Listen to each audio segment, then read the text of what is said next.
Universidad de Chile, es investigador en diversas universidades que ya nos contarán. Y César es una de las personas que a mí, cuando fui estudiante en la Universidad del Cauca, siempre nos motivó a que produjéramos e investigáramos en torno a la usabilidad y al diseño centrado en el usuario. Muchas gracias, entendemos el esfuerzo que ha hecho César también para estar aquí, los inconvenientes que tuvimos en los vuelos, y agradezco a César que esté de carne y hueso, como le dije ayer, cuando el vuelo por cuestiones de clima no podía ser. Bienvenido y un aplauso al maestro César. Bueno, muy buenos días. Primero acabo de agradecerle a Natalia y a todo su equipo. Y lo de maestro, no sé, creo que todavía me falta mucho para ser maestro. Bueno, la idea es un poco hablar y pedir disculpas. Desafortunadamente, por motivos ajenos a nuestra voluntad, el mal tiempo, no pudimos llegar ayer para poder estar en la charla de la mañana. Pero bueno, hicimos todo lo imposible y estamos acá, que es lo importante. La idea es hablarles de un tema que personalmente me parece muy importante, que es el diseño del usuario. Y traigo a colación esta figura de I Love Users, porque desafortunadamente muchas veces cuando diseñamos, lo último que pensamos es en el usuario. Y eso está demostrado en muchos escenarios. Nos centramos mucho en la parte tecnológica, nos centramos mucho en la parte de datos, nos centramos mucho en la parte funcional, pero nos olvidamos de lo más importante, que es el usuario que va a utilizar nuestro producto. Entonces, paradójicamente diseñamos productos que quizá funcionalmente son muy buenos, productivamente son excelentes, pero no son usables. La gente no los usa ni los va a usar porque obviamente son difíciles de desarrollar. Siempre me gusta comenzar con una serie de videos, los que han visto mis charlas, bueno, y Nata, cuando veo mis cursos, yo creo que ya está más que trajinado este video, pues, pero muestra un poco el problema que tenemos, sobre todo cuando desarrollamos tecnología. Yo sé que hay mucha gente aquí de ingeniería, pero hay gente de diseño, de otras áreas, de psicología, comunicación social, pero sobre todo cuando diseñamos tecnología, diseñamos productos tecnológicos, uno de los problemas que se enfrenta al usuario es la frustración. ¿Y por qué se frustra el usuario? Porque las cosas no salen como uno esperaría, o no hacen lo que uno quisiera que hiciera. No sé si alguna vez nos ha pasado algo similar, yo creo que sí, que hemos tenido sensaciones más o menos similares, obviamente no efectuamos lo mismo que este usuario, pero de alguna forma demuestra el problema que tenemos cuando nos enfrentamos sobre todo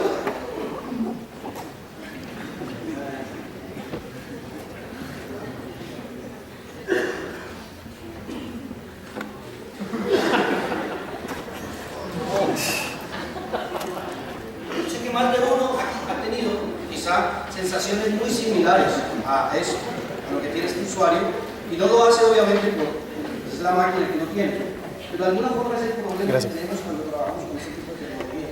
No voy a mostrar más videos porque si no nos quedamos por tiempo y me da pena con el resto de los presentadores. Entonces, un problema, o una de las motivaciones más importantes para el tema del diseño del usuario es, sobre todo los que venimos del área tecnológica, una pregunta que uno casi siempre le hace a los ingenieros informáticos es: ¿harían software sin testearlo realmente con usuarios reales?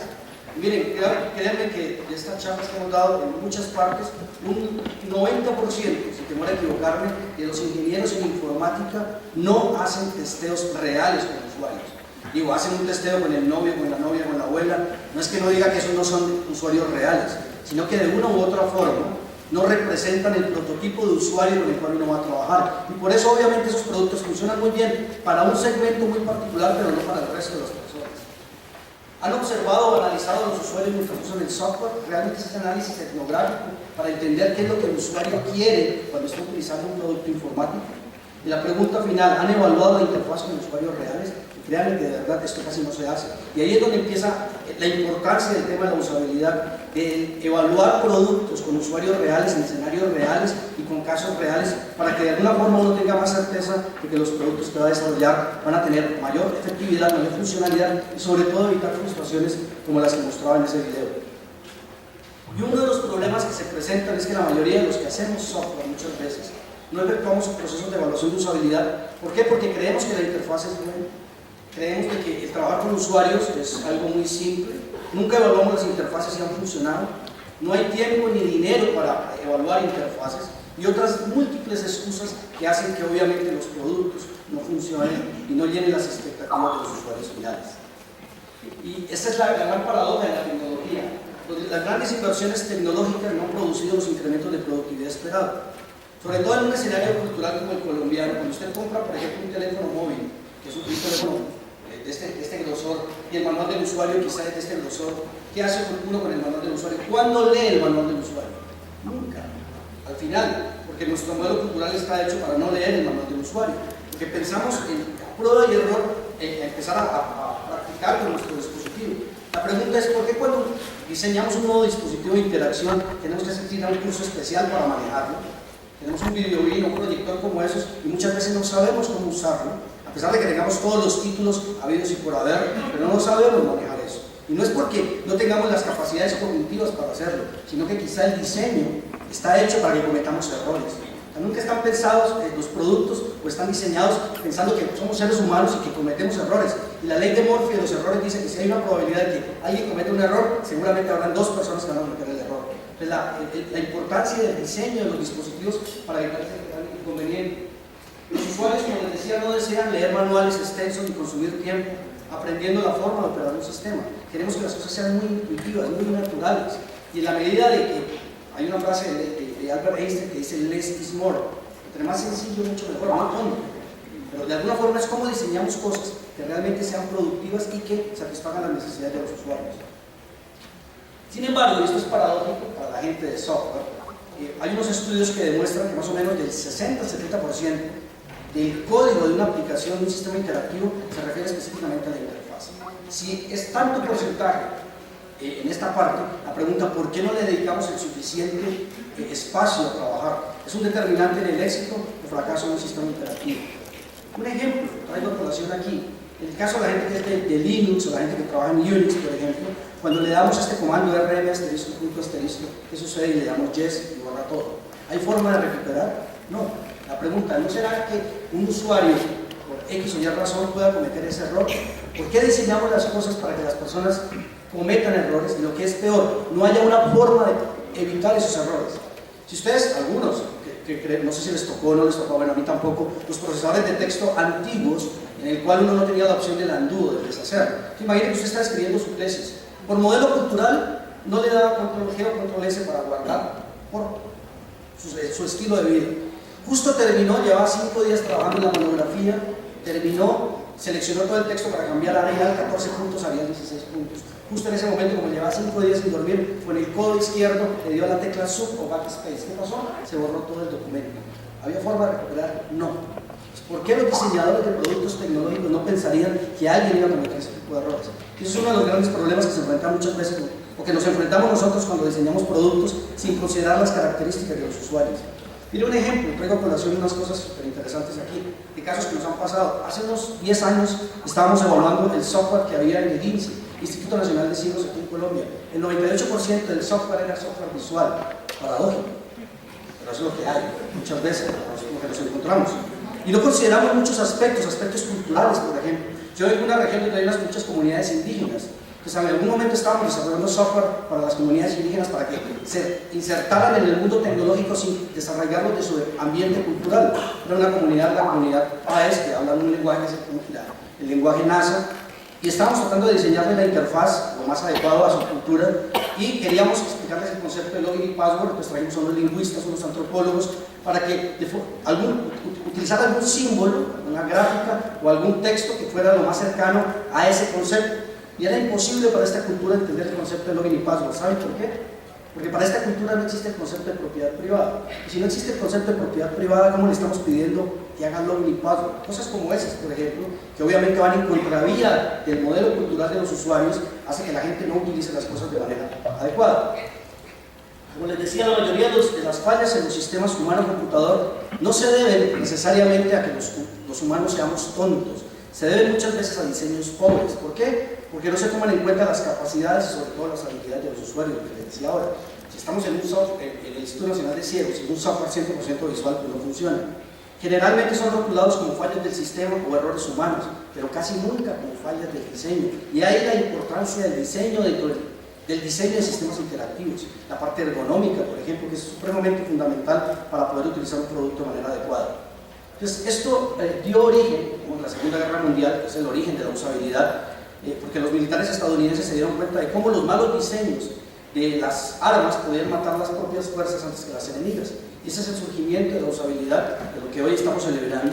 Y hoy en día este es un concepto que está aplicado al desarrollo de productos y a la industria en general. Porque lo que se quería era no tener cosas como esta.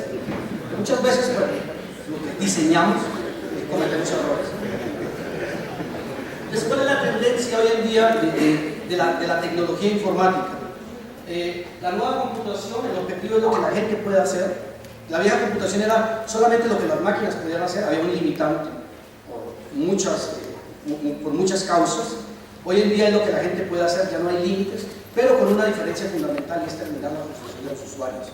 Queremos productos que sean muy funcionales, efectivos, que hagan lo que quieran, pero sin frustración para el usuario. Y ese es el gran reto de los diseñadores de interfaces en este momento. Y para eso entonces se requiere diseñar productos que cumplan tres características. Primero, que sean productos usables, es decir, que sean confiables, que sean comprensibles por la mayor cantidad del público. Difícilmente podemos hablar de un 100%. Que sean universales, usados por diversos usuarios. O sea, aquí el tema de accesibilidad es fundamental. Y no coloquemos una exclusión más, sino que por el contrario se convierta en un elemento inclusivo y que sea usado por variados equipos, independiente del dispositivo tecnológico que tenga, y que sea útil, es decir, que esté en armonía con las necesidades humanas. Y para eso lo importante de las recetas es desarrollar conciencia sobre problemas de diseño. Mire, desafortunadamente nosotros en el área de informática casi nunca tenemos un profesor de diseño o una asignatura de diseño o una asignatura, por ejemplo, de psicología computacional para entender cómo las personas piensan. Es paradójico, pero nosotros como informáticos desarrollamos software educativo para enseñarle a la gente a aprender cuando ni siquiera nosotros sabemos cómo la gente aprende. Y por eso sacamos los productos desastrosos que hay en el mercado. Interesarse en mejorar los objetos tanto desde la perspectiva del diseño como de la manufactura. La parte ergonómica es fundamental para que las cosas funcionen muy bien. Ser más sensibles a los problemas de la vida, ser más sensibles a las necesidades de las personas y sobre todo desarrollar conciencia y conocimiento sobre cómo el diseño puede afectar a los usuarios de manera positiva y negativa. Entonces, para eso, ¿qué se requiere? Se requiere diseñar cosas que sean simples de utilizar, entre más simple mucho mejor, simples de entender y algo muy importante, estéticamente placenteros y poderosos. Tres palabras que pueden resumir todos: productos usables, productos entendibles y con una muy buena apariencia. Y eso capta al usuario, considerando siempre las necesidades del usuario y sobre todo diseñando la calidad del producto. Entonces, que sean útiles y que sean prácticos, es decir, que sean utilizables, que tengan un costo adecuado para personas con algún tipo de discapacidad, por ejemplo, que sean compatibles con lo que existe y que sean confiables.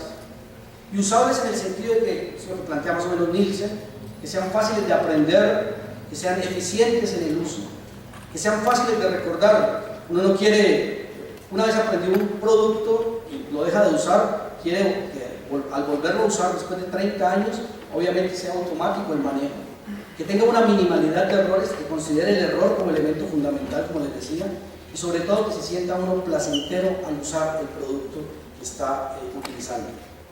Los buenos diseños, es muy importante, son fáciles de interpretar y vemos ejemplos a diario, son fáciles de entender. Algo muy importante es que proveen pistas de cómo funciona, sin necesidad de entender y de conocer un manual de usuario para ver cómo funciona. Simplemente observándolo puedo interpretar más o menos cómo va a funcionar. Y sobre todo, algo muy importante es considerar el error humano. Los diseños deficientes, por el contrario, son muy difíciles de utilizar, frustrantes al usar, no proveen pistas, o lo que es peor, proveen pistas falsas. Nos dan una indicación que uno creía que servía para una cosa, sin embargo no es lo mismo. Y esto es lo que nosotros en informática hacemos. Vamos a buscar bloopers, ejemplos de cosas. Estos son de Microsoft Access 97. No sé, ya lo mejoraron, pero lo traía. Traía cosas como estas. No hay ayuda disponible. Uno pedía el F1 de ayuda y le salía el mensaje: no hay ayuda disponible. Pues si no hay ayuda disponible, no coloque el F1. Eso no existe. O cosas como estas.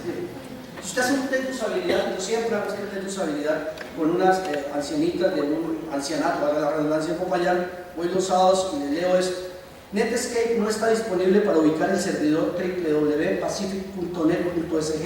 El servidor no tiene una entrada DNS. chequee el nombre del servidor en la ubicación, paréntesis, URL e intente nuevamente. ¿Cuál es la expresión de esta señora? Se la fumó mucho y dijo usted qué es lo que le pasa. Y este es el tipo de mensajes que le mandamos al usuario. ¿Sí? No entendemos, entonces ahí es donde aparece del cielo el ingeniero de sistemas para ayudarnos. O cosas como estas, error reservado, paréntesis, menos 1310, y lo que es peor, no hay mensaje para ese error. ¿Qué hace uno? Control al sub, porque no sé qué hacer. Perdí el control de la máquina de alguna manera, y eso es frustrante. Cosas como esta. Esto es de una aplicación que se llama Axe, pero no el desodorante, AXE. Y dice, vas a sobreescribir el archivo original, continúo, y la única opción que tengo es OK. Toda la información se va a perder. O esta, OK no salvar el juego. ¿Cómo interpretamos eso? OK. Entonces, OK es no salvar el juego. Cancel. ¿Qué será el cancel del no salvar el juego? Y lo que es peor, el save. ¿Qué será el save? El no salvar. Prueba y error. O la famosa ventana azul que cuando trabajamos en Microsoft, Windows nos aparece y que obviamente no sabemos qué significa, no tenemos ni idea, y ahí nos toca llamar al famoso ingeniero de sistemas. Esto fue algo que capté hace unos días de Google, que es una de las máquinas más importantes de búsqueda. Sin embargo, también presenta errores. Este fue el error que sacó, error 502. Encontró ese error, fue muy casual y justo en ese momento lo alcancé a capturar. Pero al menos, bueno, se dan cuenta que hay errores y listo, pues para mostrarle que nada es infalible en este momento. Y eso hace que como usuario queramos acabar con la máquina. Y obviamente ahí termina toda la intencionalidad buena que quizá teníamos cuando diseñamos nuestro producto. Si el usuario hace o ve que el producto no le funciona, no lo usa, sobre todo por ejemplo en la parte web. La diferencia hoy en día está a un clic de distancia. Si yo entro a un sitio web en el cual me frustra la primera vez que yo veo, yo no vuelvo a entrar. Posiblemente me traiga mucha información muy buena, de contenido, pero si el usuario no se tiene en cuenta, no funciona. Entonces, hay unos principios básicos para el diseño de interfaces. Incluso uno los puede aplicar no solo a software, sino a hardware, que son, el primer principio es visibilidad. Y esto se refiere a que lo más importante debe ser lo más visible. En una puerta, por ejemplo, ¿qué es lo más importante? La perilla. Por eso está ahí, justo ubicada en esa parte. No tiene que estar oculta. En un control remoto lo más importante tiene que ser el power, por eso es rojo en la parte superior. Hay un modelo de diseño ahí. Segundo principio, affordances. Se refiere a what is for, ¿para qué son las cosas? Pues el cerebro del ser humano está diseñado de tal manera que uno observa las cosas y puede interpretar cómo sirve. Si yo veo una perilla, por ejemplo, mi modelo mental me implica que tengo que mover, girar. Si yo veo un switch, es para subir o bajar. Si yo veo un botón, para presionar. Modelo conceptual y modelo mental, algo supremamente importante. Todos los seres humanos tenemos modelos mentales de las cosas. La importancia del diseño y el diseño de las interfaces es tratar de tener un modelo mental, que el modelo mental del diseñador sea igual al modelo mental del usuario. Si el modelo mental del diseñador es A y el modelo mental del usuario es B, obviamente no hay comunicación. Mapping, relación directa entre funcionalidad y controles. Y algo muy importante, feedback, retroalimentación. Al usuario hay que darle feedback. Algo que no sé si les ha pasado a ustedes. Usted está mandando a imprimir un documento y justo en el momento de mandar a imprimir, no imprime. ¿Qué hace usted como usuario normal? ¿Ah? Intenta, exacto, vuelve a imprimir, manda y no le sale ningún mensaje que hace. Vuelve, hasta que en algún momento ya salió y se le acabó toda la regla de papel porque le salieron 200 páginas. Si simplemente le apareciera un mensaje como este, diciéndole señor, señora, señorita, joven, como quiera, parce, me demoro 5 minutos. O me demoro, ¿qué hace usted como usuario? Ya, un feedback que yo estoy recibiendo. Entonces, Snyderman, que es uno de los autores más importantes en el área de HCI, plantea que las máquinas deberían emular el comportamiento humano. Mira, algo muy importante, cuando uno se equivoca trabajando con tecnología, ¿qué tipo de errores son los que nos aparecen? En mayúscula, inválido, ilegal, fatal. O sea, ese de ilegal, ¿cómo se siente uno? Cometido, o sea, me siento peor que los mules, bueno, ilegal. Sin embargo, cuando usted hace algo bueno, la máquina no le dice nada. Y es muy importante que lo adulen. Hay un estudio que esta gente hizo, Snyderman y un grupo de investigadores, y que demostró que, por ejemplo, aquellas aplicaciones de informática educativa, de software educativo, en los cuales se les estimulaba a los usuarios, a los niños, cuando hacían algo bueno y les decía bien hecho, lo estás haciendo muy bien, tuvieron un rendimiento mucho mejor. Entonces la idea es emular eso. Y hoy en día esto está pasando. Por ejemplo, si ustedes ven en Mozilla Firefox, cuando se cae, al menos le sale un mensaje diciéndole: lo siento, esto es embarazoso, la culpa no es de usted, es mía. ¿Cómo se siente uno como usuario? Bien, yo no fui el culpable. Pero en cambio, cuando se siente que usted es el que ha cometido el error, ¿no? Que la idea es eso, precisamente, es emular el comportamiento y la cortesía humana, sobre todo. Si las máquinas se equivocan, acepten, se equivocó la máquina, no es el usuario, y eso es supremamente importante. Entonces, para esto hay muchos aspectos que hay que considerar para el diseño de dispositivos de interacción, que tiene que ver con el uso de dispositivos, y ojalá haya uso de dispositivos que se adapten a las características de las personas, o sea, que no nos impongan una restricción, sino que yo, dependiendo de mi modelo mental, utilice el dispositivo que yo quiera utilizar, en la forma que yo lo quiera usar, como yo quiera hacerlo. O sea, hay un tema de customización o de adaptación de las interfaces a las características del usuario. Y ojalá, de alguna forma, muchas veces esto se hace de manera inteligente, entre comillas, a través del análisis del comportamiento, de la interacción del ser humano con los dispositivos de interacción. Todo el tema de adaptación a las tareas, todo el tema de las metáforas, cómo diseñar basado en modelos mentales muy apropiados a las características de los usuarios. Cuento ejemplos, y siempre me colocan ejemplos de la región del Cauca, que es donde más hemos trabajado. Hace unos 7 u 8 años, el gobierno compró un software que había sido muy bueno en Estados Unidos para enseñar un concepto matemático. Entonces lo compraron, la foto, y se fue y se instaló en uno de los municipios más recónditos del Cauca. Y cuando se hizo el lanzamiento con los niños, no funcionó. La razón era porque la metáfora funcionaba de la siguiente manera: estaba el niño en Cabo Cañaveral, y desde ahí salía la nave por el espacio y recorría la Vía Láctea, y en el recorrido de la Vía Láctea por todos los planetas iba aprendiendo unos conceptos. ¿Qué sucedía con estos niños de esta región muy recóndita? Cuando les hablaba de Cabo Cañaveral, ni idea dónde estaba. NASA, ni idea dónde estaba. O sea, era completamente alejado a su modelo cultural, a su entorno en el cual trabajaba, a su modelo metafórico, y eso hacía que no funcionara muy bien. Se rediseñó la aplicación y se le colocó algo más acorde a la situación de ellos, donde estaba el niñito con el asador, los mocos, el guerrillero, qué sé yo, algo más cercano a su cotidianidad, y eso hacía que la gente se identificara y obviamente funcionara muy bien.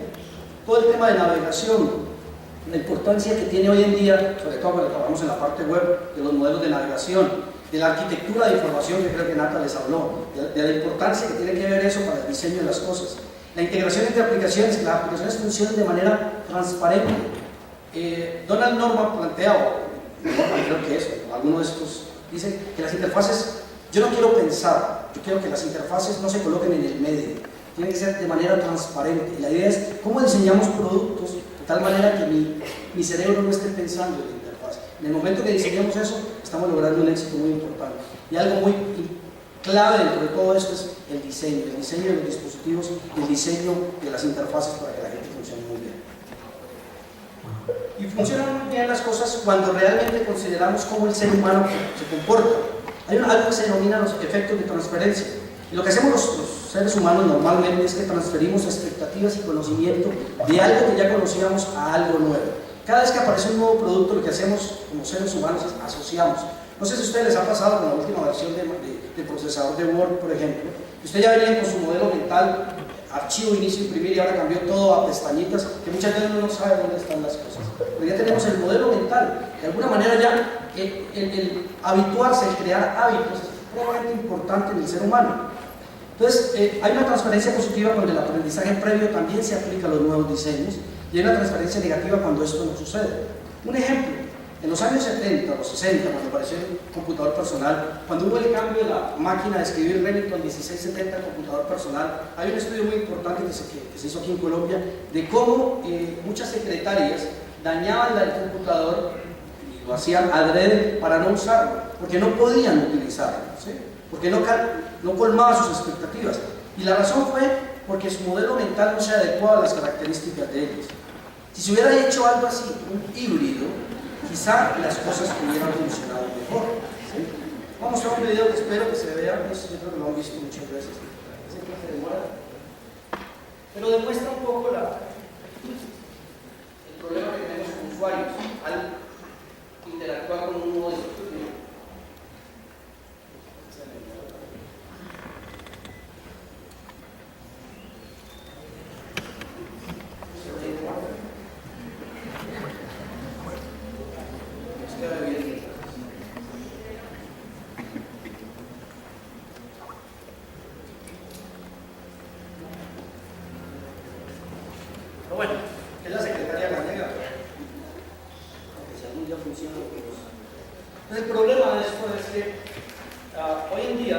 todo, con este nuevo modelo que está apareciendo, estamos asistiendo a un cambio de paradigma del computador la sobremesa, como se llamaba, del PC, en el que interactuábamos sentados y centrados en la interacción, a realizar en cualquier lugar, en cualquier momento y junto a otras actividades. Aparece un nuevo concepto que se llama computación ubicua, la computación transparente, que es la que está en cualquier parte.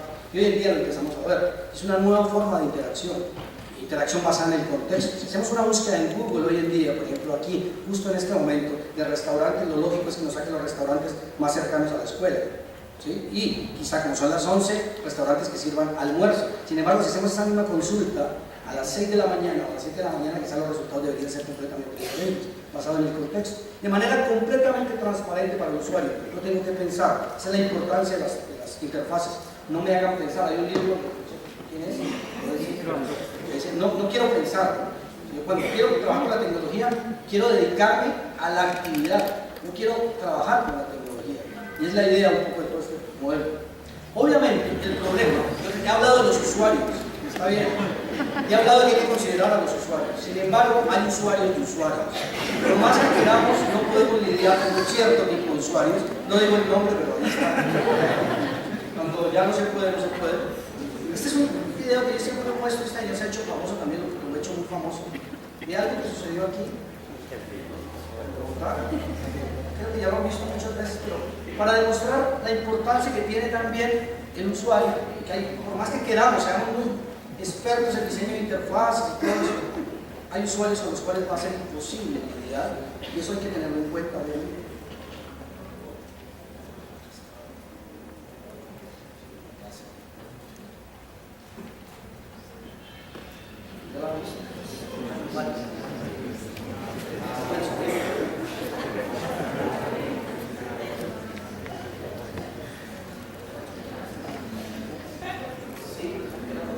El Transmilenio, creo que muchos lo han visto.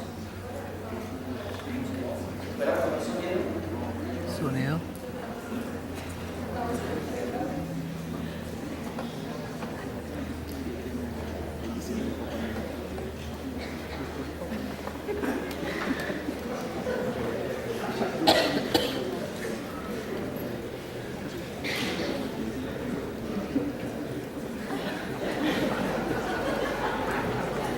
¿Qué pasó?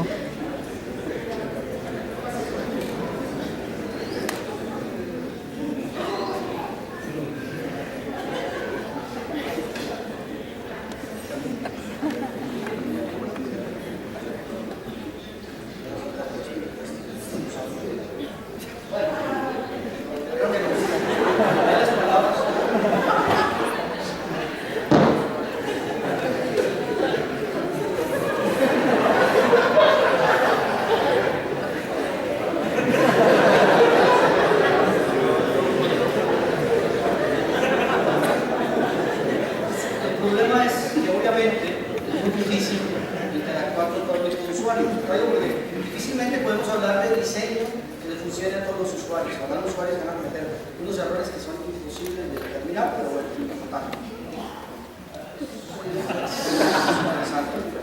Sin embargo, hay datos importantes de esto que hacen que no funcione.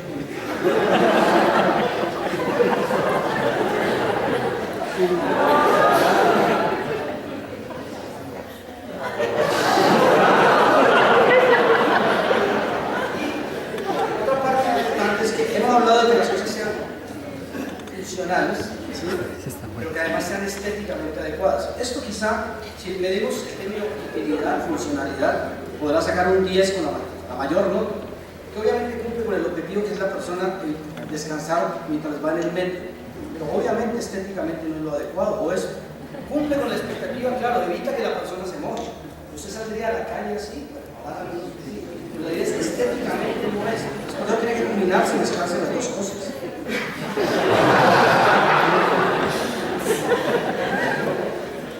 Padre moderno.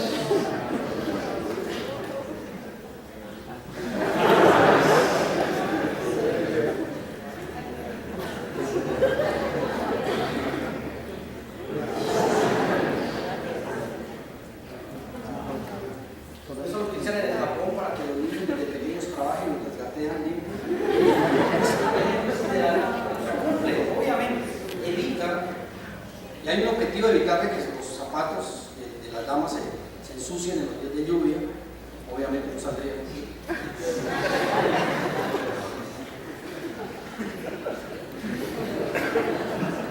Estoy de todo.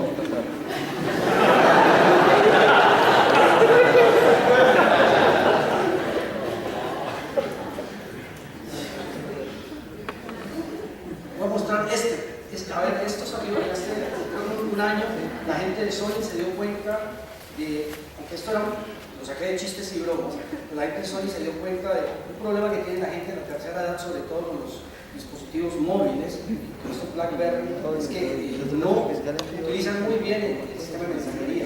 Y la razón es porque tienen dedos muy grandes o la posibilidad de cometer errores es muy alta con las teclas tan pegadas. Esto ha hecho, por ejemplo, que se pueda volver a pensar en diseños como estos.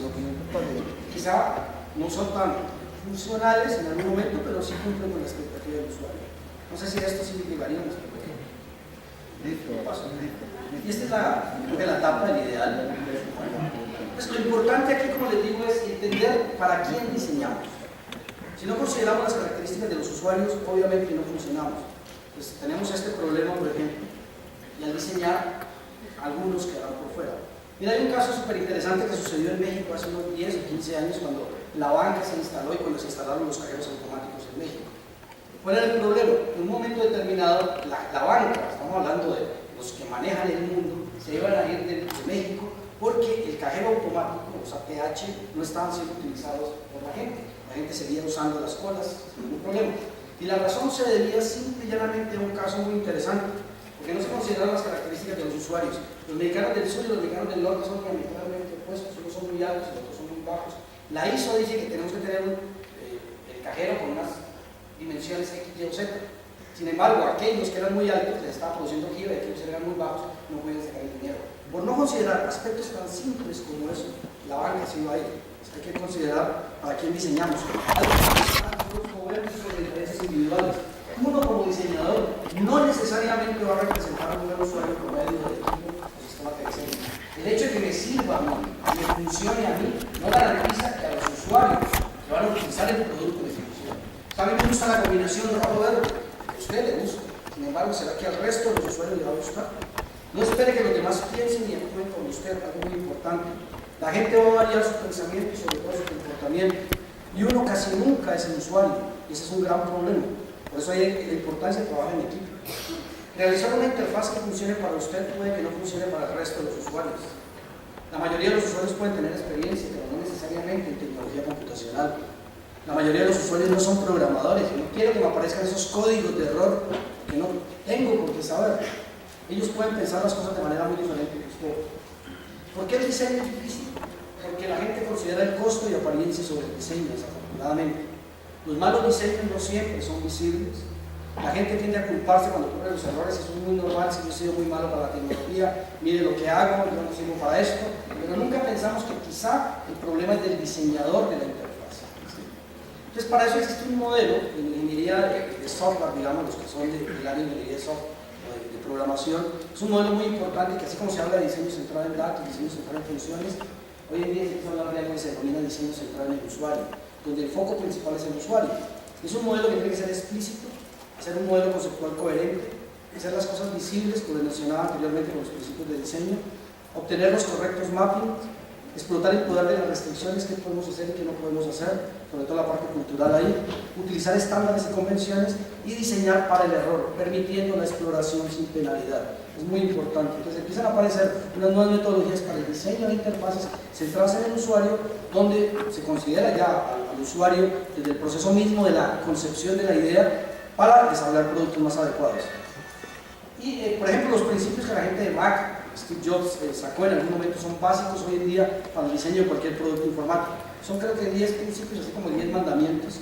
Uno es el uso de metáforas, en la medida de las posibilidades usen metáforas, ese modelo de tratar de utilizar el modelo mental del usuario, de acuerdo a eso funcionar. Integridad estética, que haya una estética en todas las cosas. Consistencia, si parece un pato, camina como un pato y se mueve como un pato, debe ser un pato. Todos los botones deben ser del mismo estilo, también es característica, de tal manera que una vez uno aprende a manejar uno, el resto es exactamente lo mismo. El tema de estabilidad percibida y manipulación directa es tratar de manipular los objetos. Bueno, hoy en día las nuevas interfaces que comienzan a aparecer ya empiezan a interactuar de una manera tal que podamos utilizar todos los 5 sentidos, los 6 sentidos en el caso de las mujeres. Mire, ¿cuál es el animal? El animal vivo, obviamente, que tiene la capacidad, no digo más inteligente, la mayor capacidad de aprendizaje que hay en el mundo. Una idea que el hombre o la mujer, porque no hay ninguno de los dos. Mayor capacidad, no el más inteligente. ¿Cuál es? ¿No saben? ¿Ah? ¿El chocho? No lo conozco. Es el que, ¿saben por qué? Por la capacidad de absorción que tiene. El ser humano cuando trabaja con tecnología, ¿con cuántos sentidos trabaja? La vista, el oído algo y el tacto realmente muy poco. Pero el gusto y el olfato lo dejamos por fuera. Las nuevas interfaces empiezan a manipular objetos. Y ayer lo planteaba, uno aprende realmente cuando manipula las cosas. Entonces las nuevas interfaces, uno ya puede tomar los objetos, manipularlos, hacer con esto lo que quiera. Todo el tema de what you see, what you get, lo que usted ve es lo que usted obtiene. Lo que yo estoy viendo, si yo veo una pantalla, ahí es una pantalla. ¿Cuántas veces nos sucede, por ejemplo, que estamos en un sitio web? Yo lo veo como una pantalla, mando a imprimir, y como son frames, me salen 200 páginas, obviamente no funciona. Feedback, retroalimentación, supremamente importante, darle feedback al usuario, pero no le mienta al usuario. Esas cosas que cuando usted le dice, se demora en cargar 5 minutos, usted calcula en 5 minutos, va a tomar un café o al baño, y cuando regresa le dice, ahora se demora 30 minutos. No le mienta al usuario, porque el usuario no es tonto. Si no sabe, no le diga, no le mienta. Perdón y tolerancia a fallas. El usuario puede cometer errores, los errores más inverosímiles. Perdone, porque es usuario. Y denle la posibilidad de corregir. Y sobre todo, algo muy importante, el control del usuario. El usuario debe decidir cuándo entrar, cuándo salir, a qué horas, cómo, sin ningún problema. No le controle ese tipo de cosas. ¿Cuáles son nuestras opciones? Entonces, lo primero, entender al usuario, supremamente importante. Entender las tareas y sobre todo evaluar las opciones de las interfaces con los usuarios. Entender al usuario se refiere a saber qué pueden hacer, pero también qué no pueden hacer. Algo muy importante es todo el tema de la edad, del lenguaje que desean hacer. De la edad, porque ustedes saben, lo de los nativos digitales, inmigrantes digitales, que lo plantea Prensky, es que obviamente es muy diferente hablar con los niños que hoy en día ya parece que vienen con un chip incrustado. Es muy fácil el aprendizaje, sobre todo en los modelos tecnológicos, pero una persona de la tercera edad es mucho más complejo trabajar con tecnología, es muy importante tener en cuenta. Entender las tareas, eso se refiere a hacer un análisis etnográfico, investigar el contexto, dónde se ejecuta la tarea, cuándo se ejecuta la tarea, qué tan a menudo se ejecuta la tarea, para determinar si va a ser una funcionalidad que la vamos a colocar inmediata o no. Y entender que los computadores, hay una diferencia muy grande entre los computadores y los seres humanos. Los computadores son increíblemente rápidos, los seres humanos somos increíblemente lentos. Y no podemos pensar que se comporten como una máquina. Los computadores son determinísticos, los seres humanos somos irracionales. Los computadores son secuenciales, los seres humanos somos aleatorios. Hoy escogimos irnos por una ruta completamente diferente a la que queríamos. Los computadores son predecibles, los seres humanos somos impredecibles. Los computadores son estúpidos, los seres humanos inteligentes. Muchas veces diseñamos pensando que los usuarios son computadores y eso no funciona. Y otro problema también es que muchas veces también pensamos que los usuarios son programadores. Hay una diferencia entre lo que se denomina el Homo logicus, que es el programador, y el usuario no programador, que es el Homo sapiens. No es que diga que el programador no sea sabio, mucho menos. Pero el programador, por ejemplo, es muy importante, desea control, aceptará menos alguna complejidad. Es cuando el producto requiere algún entrenamiento, para un programador quizá es bueno, pero para un usuario no programador desea simplicidad, por tal razón aceptará menos control. El usuario programador deseará entender, por tal razón aceptará alguna falla y no lo ven tan catastrófico. El usuario no programador desea éxito y aceptará menos entendimiento. No me interesa cuál fue la causa del error por el cual se produjo alguna de las cosas que hice. Y el programador aceptará preparación avanzada, el usuario no programador aceptará repaso ocasional. Algo muy importante es que muchas veces los programadores, nosotros como programadores, somos muy buenos diseñando dentro del software. Y para eso es la importancia de trabajar en equipo para diseñar el exterior, porque nos olvidamos del exterior, que es muy importante. Entonces hacemos productos que sean funcionalmente muy buenos, efectivos, con la mejor metodología, sin embargo al usuario no le gusta. Y eso se refiere al diseño de interacción orientada al objetivo, que se refiere al diseño de software basado en el entendimiento de los objetivos humanos. Tener en cuenta que el objetivo es el propósito final y las tareas son formas particulares de lograr el objetivo. Y hay diferentes formas de lograr el objetivo. Y muchas veces nosotros nos centramos en las tareas y nos olvidamos del objetivo. Ese es el gran problema. Paso por tiempo. Y entonces aquí hay, dentro del diseño del sector del usuario, se habla de un modelo que se denomina diseño de la interacción. Y lo que tiene que ver es definir todo un proceso de diálogo, porque a la larga es un diálogo entre el usuario y la máquina, y hacer como un storyboard para la gente que viene de comunicación, siguiendo la analogía, un storyboard, una narración de todas las posibilidades que hay y diseñarlo desde esa perspectiva. En conclusión, esta parte es que no se puede realizar especificación, diseño y estructura de datos, escribir el código y luego tener en cuenta al usuario, que es lo que tradicionalmente hacemos. Diseñamos nuestro producto y solo al final llamamos al usuario para hacer pruebas, porque ahí nos damos cuenta de lo errado que estábamos. Y obviamente es mucho más fácil y mucho más barato hacer modificaciones antes que después, ¿no? Una vez hecha la especificación, propuesta un diseño y desarrollado un código, obviamente es muy difícil cambiar la interacción. Por eso tenemos que hacerlo antes, y eso es muy importante. Por tiempo, porque voy dándome más tiempo de lo que era. Entonces, en el desarrollo de los sistemas interactivos se puede aplicar técnicas de ingeniería de software, esto lo traigo a colación, porque muchas veces la gente del área de computación cree que interacción humano-computador es más de ciencias sociales, y no lo considera algo muy light. De hecho, en muchas estructuras curriculares uno frecuentemente encuentra en programas de computación donde el área de interacción humano-computador solamente lo dan en 2 horitas y traen a un diseñador creyendo que es simplemente colocar el verde y el rojo y que no por eso funciona. Y por eso las cosas que se hacen que son desastrosas, porque no lo consideramos. Bueno, paso a paso por el tiempo. Voy a ir rápido por el tiempo. Algo muy importante, como les digo, es, mire, no diseñar para el usuario promedio. Imagina que tenemos 3 tipos de usuarios. El usuario que vamos a diseñar un auto, tenemos un usuario que le gustan las 4x4 rojas, a otro que le gustan los convertibles negros, a otro que le gustan las camionetas azules. Muchas veces lo que hacemos es diseñamos para el usuario promedio. Entonces, combinamos todo eso, obviamente, a ninguno de los que les gusta. Entonces hay que diseñar para prototipos de usuarios, ¿sí? Entonces, algo muy importante, 5 minutos incluso. Entonces, muy importante es considerar dentro del diseño central del usuario algo que se denomina la definición de perfiles. Los perfiles son usuarios imaginarios, no reales, pero que caracterizan a un posible tipo de usuario de nuestro producto. Hay un ejemplo que yo siempre traigo, que es un sistema de entretenimiento en vuelos, que lo hizo LAN en algún momento, para que las personas que viajaban en vuelos largos pudieran tener la posibilidad de tener un sistema de entretenimiento. Sin embargo, los sistemas que había anteriormente, tradicionalmente, eran que uno quería ver la película, pero no cuando uno quería, sino cuando el azafata o el piloto quería. Entonces usted tenía un vuelo de aquí a Madrid y justo iban a pasar la película que toda su vida había soñado, pero se la colocan a las 3 de la mañana y usted ya está muerto, no alcanza. Entonces la idea era cómo diseñarle algo para que el usuario lo pudiera manejar. Entonces muchas veces cuando uno va a diseñar ese tipo de cosas, pues el modelo involucra que tengamos que considerar los tipos de usuarios. Por ejemplo, en este caso, un ejercicio que hicimos fue considerar 4 tipos de usuarios que viajaban en esta aerolínea. El primer usuario era una persona de clase económica que poseía artritis, no tenía computador y por tal razón no sabía cómo usarlo. Los otros 3, María del Par, era una persona de clase económica, bilingüe, le gustaba comprar, bueno, eso es normal, y que le gusta desplazarse en las secciones de entretenimiento. El otro usuario, clase de negocios, tolerancia a sistemas complejos, un viajero frecuente, y el último, un niño que se adapta.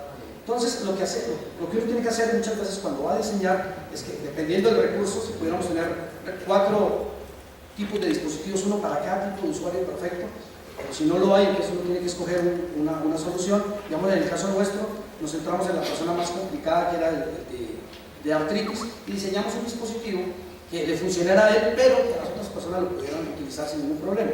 Y es una de las cosas que uno hace en sistemas interactivos. Entonces diseñamos algo aquí con una perilla física, para que el usuario con artritis lo pudiera mover, porque la parte digital también la teníamos para aquel usuario que no la tenía. Lo que voy aquí con esto es que démosle diferentes alternativas a los usuarios, que él escoja, no le demos solo uno. Porque si yo quiero usar la perilla, perfecto, pero yo quiero usarlo digital, perfecto, no hay ningún problema. El segundo elemento que se tiene que tener en cuenta en el diseño del usuario es definir escenarios. Los escenarios es la descripción precisa de toda la interfaz, de toda la navegación, toda la narrativa que se va a hacer, y para eso hay formas de hacerlo a través de narrativas, flowcharts, storyboards, prototipos en papel, que es algo muy importante que, digamos, los diseñadores de interfaces utilizan y que es muy barato y puede ser papel reciclable sin ningún problema. Paso. Esto es todo lo saqué de un libro de Carolyn Snyder, de cómo desarrollar prototipos. Estos son prototipos en papel de las cosas, sketch interactivos. La ventaja hoy en día es que existen herramientas computacionales para ayudarnos a hacer esto de manera muy simple, ¿sí? Todo un conjunto de frameworks para diseñar prototipos funcionales, de tal manera que el usuario más o menos tenga una idea de cómo van a funcionar las cosas. Y termino con esta parte que era lo importante, y aparece el concepto de ingeniería de usabilidad. Y esto lo traigo, esta gráfica me parece muy importante porque muchas veces lo que hacemos nosotros como diseñadores es que usted es el dueño del auto, usted no es mecánico, ni tiene por qué saber mecánica, sin embargo la información que se le entrega es eso, es una cantidad de información que lo vuelve loco, usted no sabe para qué sirve. Lo que usted quisiera como usuario no mecánico es algo como esto. Quizá para el usuario mecánico sí es esto. Y ahí es donde aparece el concepto de usabilidad, la importancia de la usabilidad como elemento fundamental dentro del diseño de sistemas interactivos. Para concluir, digo que el diseño centrado en el usuario y sobre todo la interfaz humano-computador es una disciplina bien asentada donde tiene los elementos fundamentales, y es que la interfaz es un concepto amplio y en la que hay que tener en cuenta todo el entorno, el contexto. Elemento fundamental el acceso. Nada nos sirve tener dispositivos que eviten tener acceso a las personas. La usabilidad como objetivo fundamental, algo muy importante es la interdisciplinaridad de HCI, y Natalia es un ejemplo, una comunicadora social que ha impulsado todo esto. No surgió de las ciencias de la computación, sino de las ciencias sociales, y el trabajo con diseñadores, antropólogos, psicólogos, sociólogos, es muy importante aquí.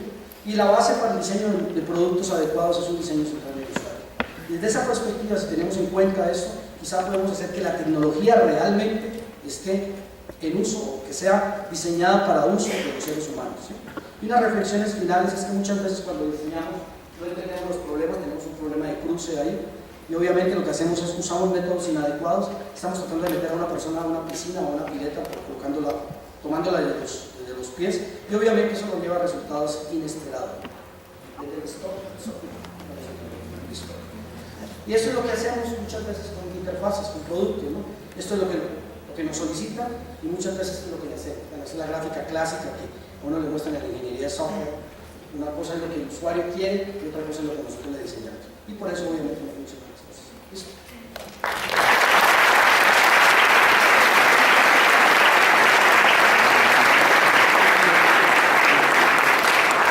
Unos 5 minutitos de preguntas, dudas.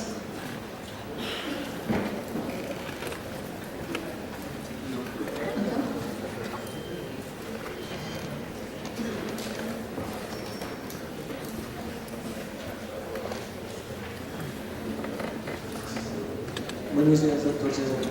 Mi nombre es Juan Carlos Martínez y quería hacerle una pregunta. ¿Qué influencia tienen las métricas de calidad de producto dentro de todo este proceso de diseño? Vale. A ver, hoy en día, digamos, desde la perspectiva de ingeniería de software, tradicionalmente se hablaba de evaluación de la calidad. Se hablaba de la usabilidad como un elemento aislado de la calidad. La ISO creo que es la 25000 ya incluye la usabilidad dentro de la parte de calidad. Y eso incluye algo que se denomina, que son mucho más grande, la experiencia del usuario. Es usabilidad, accesibilidad, colaboratividad, emotividad, para la parte de los juegos, jugabilidad.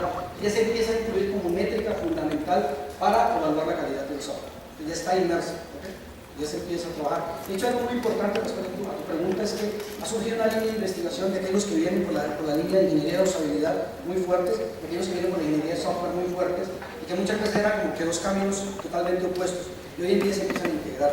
Se empieza a hablar, por ejemplo, de todo el proceso de desarrollo de software, todo el tema de análisis para elicitación de requisitos, por ejemplo, considerando técnicas de ingeniería de usabilidad. Y se hacen productos que son funcionales, que tienen todo un sistema de evaluación muy fuerte, ingeniería de software, pero además usables. Y ese es el objetivo.